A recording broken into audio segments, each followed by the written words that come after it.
అందరికీ నమస్కారం అండి. జై గురుదత్త ఎస్వీఎస్ ఛానల్కి స్వాగతం సుస్వాగతం. నా పేరు విజయశ్రీ.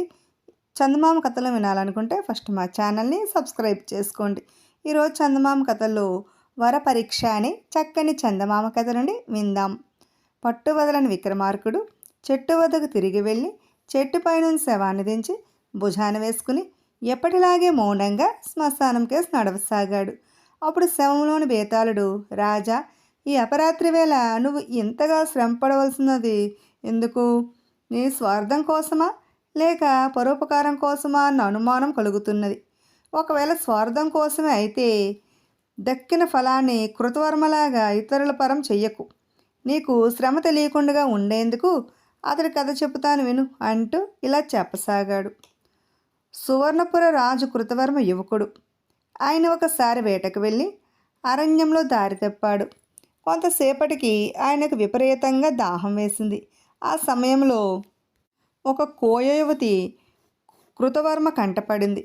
ఆమె అపూరూప సౌందర్యవతి. ఆమె అందాన్ని చూసి దాహం సంగతి మర్చిపోయి కృతవర్మ ఆమె కేసు చూస్తూ ఉండిపోయాడు. ఆమె కూడా ఆయన కేసు చూస్తూ నిలబడిపోయింది. కొంతసేపటికి కృతవర్మ తేరుకుని దాహమని కోయవతిని మంచినీళ్ళ కోసం సైగ చేశాడు. ఆమె వెళ్ళి ఒక తామరాకు దొన్నలో నీళ్ళతో పాటు తండ్రిని కూడా వెంట పెట్టుకొని వచ్చింది. కృతవర్మ మంచినీళ్ళు తాగే వరకు ఆగి కోయిపిల్ల తండ్రి ఆయనను గురించి వివరాలు అడిగాడు. రాజు తనను గురించి మొత్తము చెప్పుకుని, నేను ఈ పిల్లని ప్రేమించాను, నువ్వు ఒప్పుకుంటే పెళ్లి చేసుకుని నా రాజ్యానికి తీసుకువెళ్తాను, ఈమె దేశానికి రాణి అవుతుంది అన్నాడు. దానికి కోయపిల్ల తండ్రి, నేను కోయరాజును, నా కూతురును వివాహమాడినవాడు ఇక్కడే ఉండి కోయరాజ్యాన్నే ఏలుకోవాలి అన్నాడు. రాజుకు నిరాశ కలిగింది. అయితే కోయపిల్ల కోసం నాగరిక ప్రపంచాన్ని వదులుకుని ఈ ఆటవికుల మధ్య జీవించలేడు. ఇప్పుడు ఏం చేయడమా అని కృతవర్మ ఆలోచిస్తూ ఉండగా కోయపిల్ల తండ్రితో, నాన్న, నేను ఒక్కసారి ఈ రాజుతో మాట్లాడతాను అన్నది. తండ్రి సరేనన్న మీదట ఆమె రాజును కొంచెం దూరంగా తీసుకుపోయి, నువ్వు పెళ్ళికి ఒప్పుకో, ఒకసారి కోయిరాజు అయినాక నువ్వు ఇక్కడ మరొక రాజును నియామకం చేసి నన్ను నీ రాజ్యానికి తీసుకుపోవచ్చు అని చెప్పింది. కోయిపిల్ల కూడా తనను ప్రేమిస్తున్నదని నమ్మకం కలిగింది రాజుకు. ఆయన ఆమె తండ్రికి తాను పెళ్ళికి సిద్ధమని చెప్పాడు. అయితే వరపరీక్ష ఏర్పాట్లు చేశారు. అయితే చేస్తాను అని కోయిదొర అన్నాడు. వరపరీక్ష ఏమిటి అన్నాడు కృతవర్మ ఆశ్చర్యపోతూను. కోయిపిల్లను పెళ్ళాడదలిచిన యువకుల మధ్య మల్లయుద్ధ పోటీలు జరుగుతున్నవి. వాటిలో అందరినీ జయించిన వాడినే కోయిపిల్ల పెళ్ళాడుతుంది. ఇందుకు కృతవర్మ అంగీకరించాడు. మరనాడే పోటీలు జరిగినవి. రాజుతో కలిపి కోయపిల్లను పెళ్ళాడడానికి వచ్చిన వాళ్ళు 12. కోయరాజు వారిని 2 వేర్వేరు వర్గాలుగా విభజించాడు. కృతవర్మ తన వర్గంలో వారిని అందరినీ ఓడించాడు. అవతల వర్గంలో దీపుడు అనేవాడు తక్కిన యువకులందరినీ ఓడించాడు. అప్పుడు పోటీ దీపుడికి కృతవర్మకు జరిగింది. మల్ల విద్యలో దీపుడికి చాలా మెలకువ తెలుసు. వాడు కృతవర్మను తేలిగ్గా ఓడించాడు. రాజు ఓడిపోగానే కోయిపిల్ల చప్పట్లు కొట్టి దీపుడిని అభినందించింది. కృతవర్మకు ఇది చాలా అవమానంగా తోచింది. అయితే కోయిపిల్ల కొంతసేపు తర్వాత కృతవర్మను ఒంటరిగా చూడవచ్చి, నువ్వు ఒక దేశానికి రాజునంటున్నావు, సైన్యంతో ఇక్కడికి తిరిగి వచ్చి నన్ను తీసుకుపోలేవా అని అడిగింది. ఆయన అప్పటికప్పుడే తిరిగి తన రాజ్యం చేరుకుని ఆస్థానమల్లుని పిలిపించి, ఇంతవరకు నేను నేర్చిన ప్రతి విద్యలోనూ అద్వితీయుని అనిపించుకున్నాను. మల్ల విద్య ఒక్కదాన్నే అశ్రద్ధ చేశాను.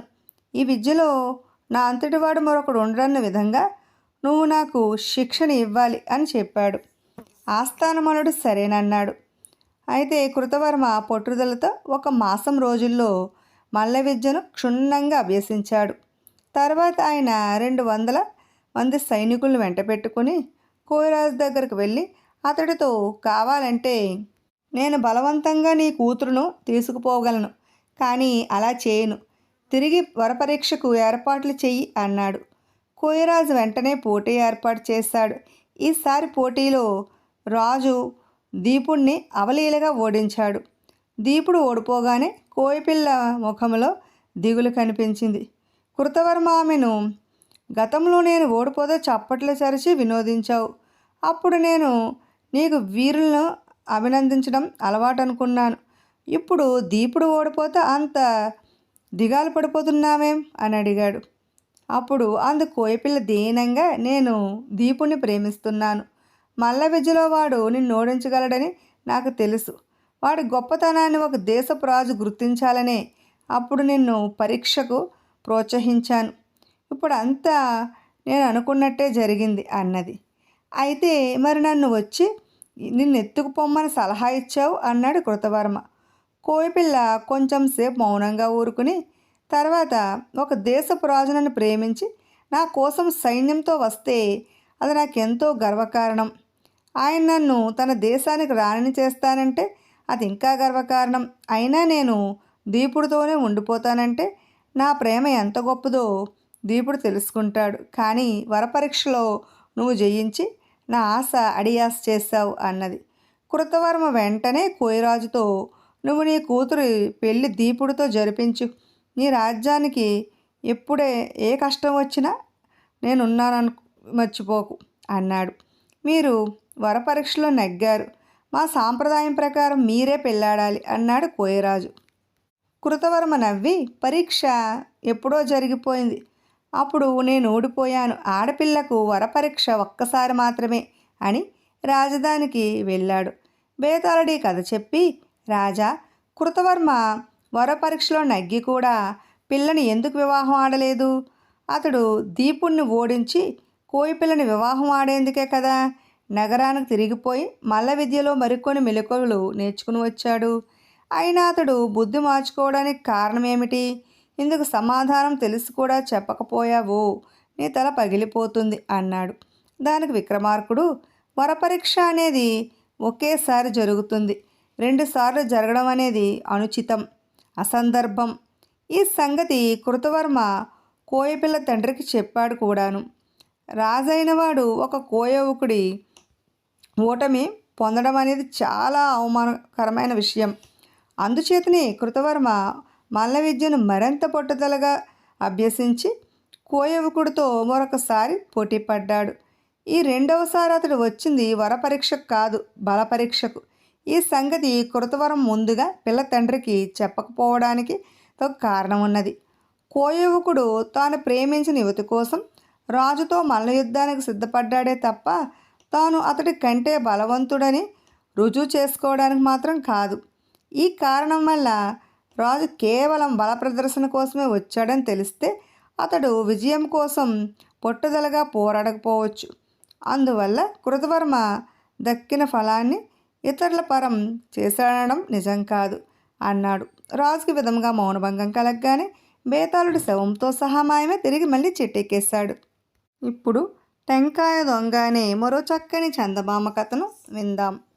ఒక గ్రామంలో పెదరామయ్య అనే భూస్వామి సిద్ధిగాడనే వాడిని 4 రూపాయల నెల జీతం మీద తోటమాలిగా పెట్టుకుని వాడి చేత తోట వేయించాడు. అందులో అరటి చెట్లు, మామిడి చెట్లు, కొన్ని కొబ్బరి చెట్లు నాటాడు. కూరగాయలు కూడా వేశాడు. కాలక్రమాన తోట పెరిగి వచ్చింది. తన జీతం కాస్త పెంచమని సిద్ధిగాడు భూస్వామిని అడిగాడు. అప్పుడేనా, అంత తొందరపడకు, కొబ్బరి చెట్టు కాపుకు రాని చూద్దాం అన్నాడు పెదరామయ్య.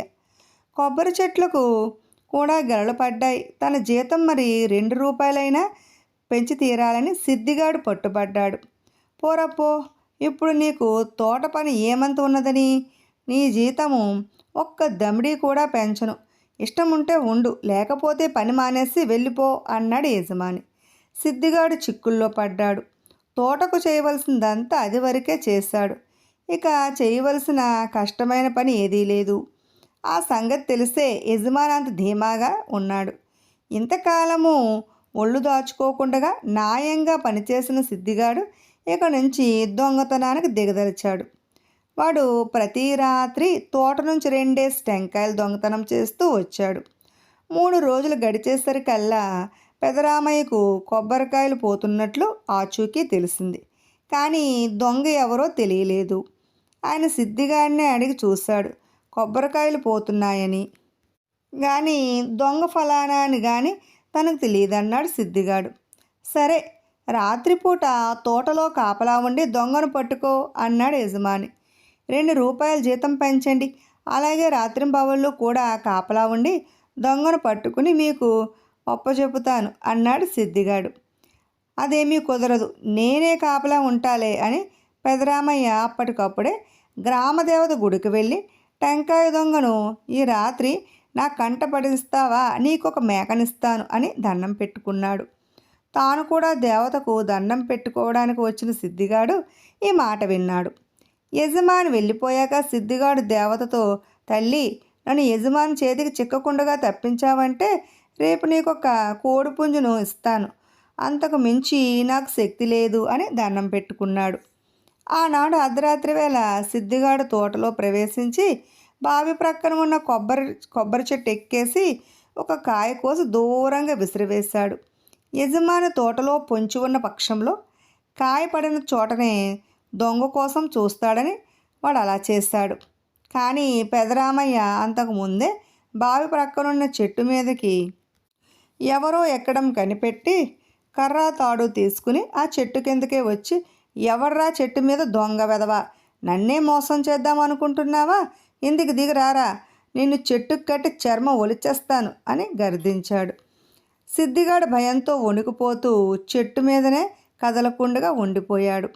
అయితే అంతలోనే ఎవరో ఆ చెట్టు మీద నుంచే బావిలోకి దభీమని దూకడం పెదరామయ్య కంటపడింది. ఆ మరుక్షణం అతను వెంట తెచ్చిన కర్రా తాడు బావి ప్రక్కన పెట్టి, ఒరే దొంగ వెదవా, బావిలోకి దూకి నాకు అందకుండగా తప్పించుకుపోవాలనుకుంటున్నావా, నేను ఈ చుట్టుప్రక్కల 7-14 గ్రామాల్లో పేరు మోసిన గజయితగాడిని అంటూ బావిలోకి దూకి దొంగ కోసం వెతకసాగాడు. ఎవరిదో తల అతనికి చేతికి తగిలింది, కానీ ఎంత ప్రయత్నించినా పట్టు చిక్కలేదు. అయితే కొంతసేపు అయ్యాక ఆ బావిలో దూకిన వ్యక్తి రామయ్యను ఒక తన్ను తన్ని చివాలను బావిలో నుంచి పైకెగసి తప్పించుకుపోయాడు. దొంగ లాఘవం చూస్తే రామయ్యకు చాలా ఆశ్చర్యం వేసింది. మరునాడు పెదరామయ్య గ్రామదేవత గుడికి వెళ్ళి, తల్లి, నన్ను మోసగించావు, దొంగ తప్పించుకుపోయాడు, నేను నీకు మేకనివ్వను అన్నాడు. దొంగను కళ్ళజూపమన్నానని చెప్పాను, నీ పనివాడికి 2 రూపాయల జీతం పెంచలేని పిసునుగొట్టువు, నాకు మేకనిస్తావా అని ఆ మాట నన్ను నమ్మమంటావా అని సిద్ధిగాడి జీతం పెంచితే నీ కష్టాలే రాకపోను కదా అన్నది దేవత పూజారికి పూని. పెదరామయ్యకు జ్ఞానోదయమైనది. ఆయన ఆ రోజే సిద్ధిగాడికి జీతం పెంచాడు. తర్వాత తోటలో టెంకాయలు దొంగతనాలు జరగనేలేదు. ఇప్పుడు భార్య తెలివి అనే మరో చక్కని చందమామ కథను విందాం. కేశవగుప్తుడనే వ్యాపారి దీర్ఘవ్యాధితో బాధపడుతున్న సమయంలో ఆయన వద్ద పనిచేసేవాళ్ళు తప్పుడు లెక్కలతో మోసం చేసి ఆయన ఆస్తినంతా హరించివేశారు. వ్యాధి నివారణ కోసం ఆయన వైద్యులకు, మందులకు ఇంట్లోని విలువైన వస్తువులు, భార్య నగలు అమ్మవలసి వచ్చింది. కొంతకాలానికి ఆయన వ్యాధి నుంచి కోలుకున్నాడు, కానీ కటిక దరిద్రుడైపోయాడు. అంత దీనస్థితిలో కూడా కేశవగుప్తుడు అధైర్యపడక ఎవరి వద్దనైనా ఒక 100 రూపాయలు 100 వరహాలు అప్పు తీసుకుని తిరిగి ఏదైనా చిన్న వ్యాపారం ప్రారంభించదలిచాడు. అందుకోసం ఆయన జగదీపుడు అనే తన చిన్ననాటి స్నేహితుడి దగ్గరికి వెళ్ళాడు. జగదీపుడు ఆయనకు మామూలు మర్యాదలు చేసి సంగతి తెలుసుకుని, కొబ్బరి చెట్టు ఎక్కి కాయలు దించేవాడికి వ్యాపారికి చాలా పోలికలున్నవి, ఒకసారి వాడు చెట్టు మీద నుంచి పడితే తిరిగి చెట్టు ఎక్కే ప్రయత్నం చెయ్యడు, మరేదైనా రుచి చూసుకుంటాడు అన్నాడు. జగదీపుడు చెప్పదలిచిందేమిటో అర్థం చేసుకున్న కేశవగుప్తుడు వచ్చే కోపాన్ని ఆపుకుంటూ ప్రమాదం జరిగిందని భయపడి నేర్చిన వృత్తిని విసర్జించి, తెలియని మరి దేనికోసమో పాకులాడేవాడు పరమభీరువు, పోలికలంటూ తెచ్చావు కనుక చెబుతున్నాను, నేనే చెట్లెక్కేవాడిని అయితే ఒకసారి ప్రమాదం జరిగాక మరింత జాగ్రత్తగా ఉంటాను, వ్యాపారనైతే పనివాళ్ళ విషయంలో ముందుగానే శ్రద్ధ వహిస్తాను అన్నాడు. ఆ జవాబు జగదీపుడికి చురుక్కుమనిపించినా లేని నవ్వు తెచ్చుకుని, బాగా చెప్పావు కేశవ. ఏమైనా ఇప్పటి నా వ్యాపార స్థితి ఏమంత బాగాలేదు. ఒకవైపున నేను బాకీ పడ్డ వాళ్ళ నుంచి డబ్బు చెల్లించమని ఒత్తిడి వస్తున్నది. రెండో వైపున నా దగ్గర అప్పు తీసుకుపోయిన వాళ్ళ నుంచి డబ్బు వసూలు కావడం లేదు. ఇలాంటి సంకట స్థితిలో ఉన్నాను కనుక 100 వరహాలు అప్పుగా ఇవ్వలేను. ఈ 5 వరహాలు తీసుకుని వెళ్ళు, తిరిగి చెల్లించిన అవసరం లేదులే అన్నాడు. దానితో కేశవుడికి తన స్నేహితుడి నిజరూపం తెలిసిపోయింది. ఆయన జగదీపుడికి ఇచ్చిన 5 వరహాలు తీసుకుని అప్పుడు మరి 3 స్నేహితుల దగ్గరకు వెళ్ళి సంగతి వివరించాడు. ఆ స్నేహితులు కూడా తమ కష్ట సుఖాలు ఏకరువు పెట్టి తలా 5 వరహాలు తిరిగి ఇవ్వనవసరం లేదంటూ కేశవగుప్తుడికి ఇచ్చారు. ఇక తనకు 100 వరహాలు దొరకడం అసంభవం అనుకున్నాడు కేశవగుప్తుడు. కేశవగుప్తుడు ఇంటికి తిరిగి వచ్చి భార్యకు తన స్నేహితుల ప్రవర్తన అంతా చెప్పాడు. జరిగిన దానికి కేశవగుప్తుడి భార్య చాలా విచారించి, ఇంత పట్టణంలో ఈ నలుగురేనా మీ స్నేహితులు? మీరు ఇక్కడ పుట్టి పెరిగిన వాళ్ళు, చాలా కాలంగా వ్యాపారం చేస్తున్నారు, స్నేహితులంటూ మరి లేరా అని అడిగింది. కేశవగుప్తుడు కొంచెం సేపు ఆలోచించి పెద్దగా నిట్టూరుస్తూ, చిన్ననాటి స్నేహితుల వ్యాపారంలో లావాదేవీల ద్వారా స్నేహితులైన వాళ్ళు, స్నేహితుల వల్ల స్నేహితులైన వాళ్ళు, ఇలా 40-50 మంది దాకా ఉంటారు.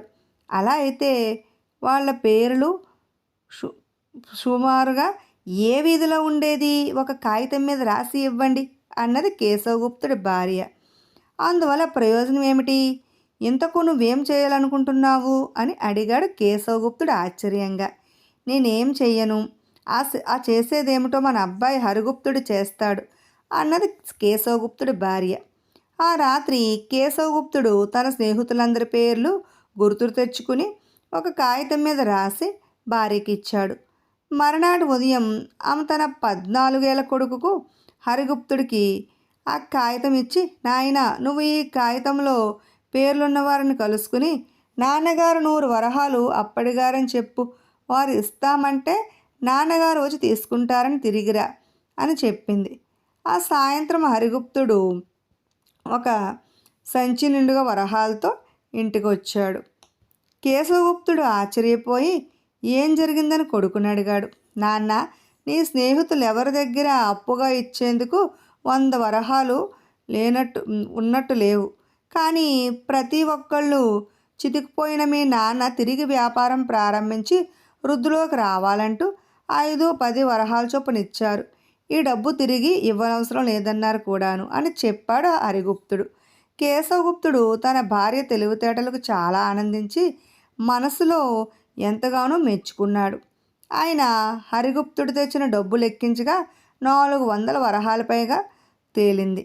ఆ డబ్బుతో కేశవగుప్తుడు చిన్న ఎత్తున వ్యాపారం ప్రారంభించి 5-6 ఏళ్ల కాలంలో తిరిగి తన పూర్వస్థితికి చేరుకున్నాడు. ఇప్పుడు రద్దుల రాజు కథ అనే మరో చక్కని చందమామ కథను విందాం. తండ్రి మరణానంతరం యువకుడైన కుమారవర్మ సింహపురి రాజ్యానికి రాజయ్యాడు. అతడు చురుకైనవాడు. ఏ విషయంలోనూ తస్తారంగా కానీ ఆలస్యంగా కానీ జరిగితే భరించలేకపోయేవాడు. ఒకనాడు కుమారవర్మ రథములో నగర వీధి గుండగా వెళ్తూ ఉండగా ఒక తండ్రి కొడుకును గట్టిగా కోప్పడుతున్నాడు. ఒరేయ్ పనికిమాలిన వెధవ, నిన్ను గురుకులంలో విద్యాభ్యాసానికి పంపడం పొరపాటైంది. నీవు పుస్తకాలు చదవడం అయితే నేర్చావు, కానీ కించిత్తు లోకజ్ఞానం కూడా అబ్బలేదు. పైగా సోమరతనం అలవాటైనది. అటు వ్యవసాయానికి ఇటు ఉద్యోగానికి కూడా పనికి రాకుండా పోయావు. గురుకులంలో నేర్పుతున్న విద్య ఎందుకు పనికిరానిదని నిన్ను చూస్తే తెలుస్తున్నది. తండ్రి ఇంత గట్టిగా కోప్పడుతున్న కొడుకు అవన్నీ పట్టించుకోకుండా అరుగు మీద కూర్చుని ఏదో చదువుకుంటున్నాడు. కుమారవర్మ తండ్రి ఆవేదన, కొడుకు తీరు గమనించాడు. అతడికి మరుక్షణం స్ఫురించింది ఏమిటంటే, గురుకులాలు ఇటువంటి సోమరిపోతుల్ని, తెలుగు తక్కువ వాళ్ళను తయారు చేస్తున్నవి కనుక గురుకులాలనే రద్దు చేస్తే ఇటువంటి పనికిమాలిన వాళ్ళు మరికొందరు తయారయ్యే ప్రమాదం తప్పుతుంది. కుమారవర్మ ఇలా ఆలోచించి ఆ మరనాడే గురుకులాలను రద్దు చేస్తున్నట్లు రాజ్యమంతటా చాటింపు వేయించాడు. కొన్ని నెలల తర్వాత కుమారవర్మ సభ తీరి ఉండగా ఒక మధ్య వయస్కుడు ఆవేశంతో ఊగిపోతూ అక్కడికి వచ్చాడు. కుమారవర్మ అడిగిన మీదట అతడిలా చెప్పాడు. మహారాజా, వారం రోజుల క్రితం నా ఇంట్లో దొంగలు పడి సమస్తం దోచుకుపోయారు. ఈ విషయం కొత్త వాళ్ళకు విన్నవించుకున్నాను. ఆయన దొంగలను పట్టుకుని నా వస్తువులు నాకు తిరిగి ఇప్పిస్తానని మాట ఇచ్చాడు. అయినా ఇప్పటి వరకు దొంగలు పట్టుబడలేదు. ప్రజలను దొంగల బారి నుంచి కాపాడలేని ఈ రక్షక భటులు ఎందుకు, కొత్త వాళ్ళు ఎందుకు? వీళ్లకు నెలసరి వేతనాలుగా తమరు వేల వరహాలు ఖర్చు పెడుతున్నారు. ఆ డబ్బు అంతా ప్రజలమైన మేము పన్నుల రూపంలో చెల్లిస్తున్నదే. అయితే ఆ రాత్రి కుమారవర్మ రక్షక భట శాఖ నుంచి దీర్ఘంగా ఆలోచించాడు. దొంగలను పట్టలేని రక్షక భటులను పోషించడం శుద్ధ తెలుగు తక్కువ అనిపించింది అతనికి. ఆ శాఖనే రద్దు చేస్తే ప్రజలకు పన్నుల భారం కొంత తగ్గుతుంది. ఆ మరనాడే రక్షక భటులందరినీ పన్నుల నుంచి తొలగిస్తున్నట్టు, ఆ శాఖే రద్దయిపోయినట్టు ఉత్తర్వులు జారీ చేశాడు కుమారవర్మ. ఈ విధంగా ఏ సమస్య అయినా పరిష్కారం, ఆ సమస్యకు మూల కారణమైన దాన్ని రద్దు చేయడమే అన్న నమ్మకం కుమారవర్మలో నాటుకుపోయినది. ఎప్పుడో అసలు వస్తుందో రాదో కూడా తెలియని యుద్ధం కోసం ఇప్పటి నుంచి సైనికులకు శిక్షణ ఇవ్వటం, వాళ్ళకి జీతాలు చెల్లించడం వృధా అని సైనిక శాఖనే రద్దు చేశాడు కుమారవర్మ. అలాగే రాజస్థానంలో కవులు కళాకారులు కేవలం అలంకారప్రాయంగా ఉన్నారని వాళ్లకు బహుమానాలు ప్రకటించి గౌరవించే పద్ధతిని కూడా రద్దు చేసేసాడు. ఈ రద్దుల ఫలితంగా కొద్ది కాలంలోనే రాజ్యంలో అరాచక పరిస్థితులు ఏర్పడినాయి. అయినా కుమారవర్మ వాటిని గురించి ఆలోచించే స్థితిలో లేడు. అయితే ఈలోగా మంత్రి అనంతమిశ్రుడికి సామంతరాజు సుఖపాలుడు సింహపూర్ మీద యుద్ధ ప్రయత్నాలు చేస్తున్నట్లు తెలియవచ్చింది. ఇక ఆలసించడం ప్రమాదకరమని తెలుసుకున్న అనంతమిత్రుడు కుమారవర్మను కలుసుకుని, మహారాజా, తమరు ఎదురైన సమస్యలన్నింటినీ రొద్దు అనే సూత్రం ద్వారా పరిష్కరించారు. ఇందువల్ల ప్రజల్లాంటి సుఖశాంతులతో ఉన్నారో ఒకసారి చూసి వద్దాం అన్నాడు. ఇద్దరూ సూర్యాస్తమ సమయానికి ముందే రాజధానికి సమీపంలో ఉన్న ఒక గ్రామానికి వెళ్ళారు. అక్కడ రావి చెట్టు కింద రచ్చబండ చుట్టూ గ్రామంలోని చిన్న పెద్ద అంతా చేరారు. రచ్చబండ మీద గ్రామ పెద్దతో పాటు మరి నలుగురు కూర్చుని ఉన్నారు. గ్రామ పెద్ద నలుగురిని గ్రామస్తులకు పరిచయం చేస్తూ, వీరు మన పొరుగు గ్రామాల నుంచి వచ్చిన గ్రామ ముఖ్యులు. మన రొద్దుల రాజు తిక్కబుద్ధి కారణంగా రాజ్యంలో అందరూ మనలాగే నానాయాతల్లో అనుభవిస్తున్నారు.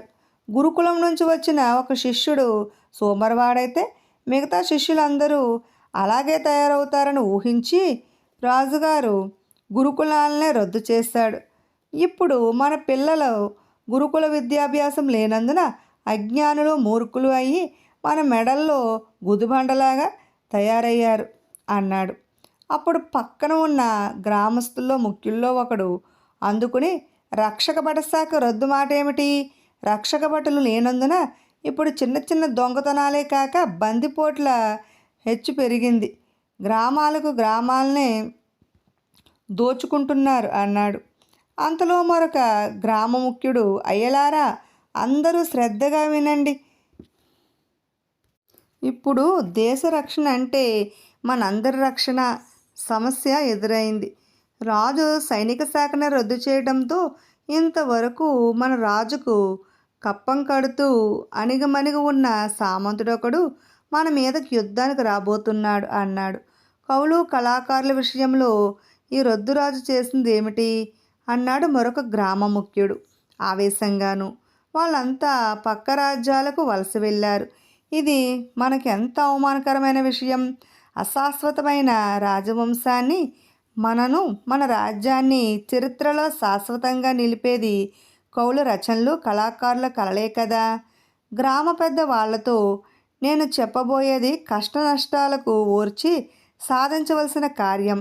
అందరం కలిసి రాజు కుమారవర్మకు వంశపారంపర్యంగా వచ్చిన రాజపదవిని రద్దు చేద్దాం. మన కష్టసుఖాలను అర్థం చేసుకుని పాలించగల ఇంకొక రాజును ఎన్నుకుందాం అన్నాడు. అప్పుడు ప్రజల నుంచి పెద్దగా కరతాళాలు వినిపించాయి. ఇది చూసిన కుమారవర్మకు తల తిరిగిపోయినట్టయినది. అతడు అప్పటికప్పుడే మంత్రితో పాటు బయలుదేరి రాజధాని చేరాడు. తర్వాత మంత్రి అనంతమిశ్రుడితో సంప్రదించి ఆయన సలహా మేరకు రద్దు చేసిన వాటిని అన్నింటికీ తిరిగి ఉచితాసనం కల్పించాడు. ప్రజల సాయంతో కొద్ది రోజుల్లోనే పెద్ద సేనను సమకూర్చి సామంతుడైన శుక్రపాలుని రాజ్యం నుంచి తరిమివేశాడు. వలసపోయిన కవులను కళాకారులను సాదరంగా ఆహ్వానించి వారి చేత ప్రతి సాయంకాలం రాజోద్యానంలో కవితాగానం కళా ప్రదర్శనలు ఏర్పాటు చేశాడు. దీనితో ప్రజలకు కుమారవర్మ రాజా పదవిని రద్దు చేయాలన్న అభిప్రాయము పోయింది. అతడంతే భక్తి గౌరవాలు కూడా కలిగాయి. విన్నారు కదండి. ఇటువంటి మరెన్నో చక్కని చందమామ కథలు వినాలనుకుంటే ఫస్ట్ మా ఛానల్ని సబ్స్క్రైబ్ చేసుకోండి. బెల్ ఐకాన్ క్లిక్ చేయండి. మేము చేసిన వీడియోస్ నోటిఫికేషన్ కోసం బెల్ ఐకాన్ క్లిక్ చేయండి. లైక్ చేయండి, షేర్ చేయండి, కామెంట్ చేయండి. Thanks for watching.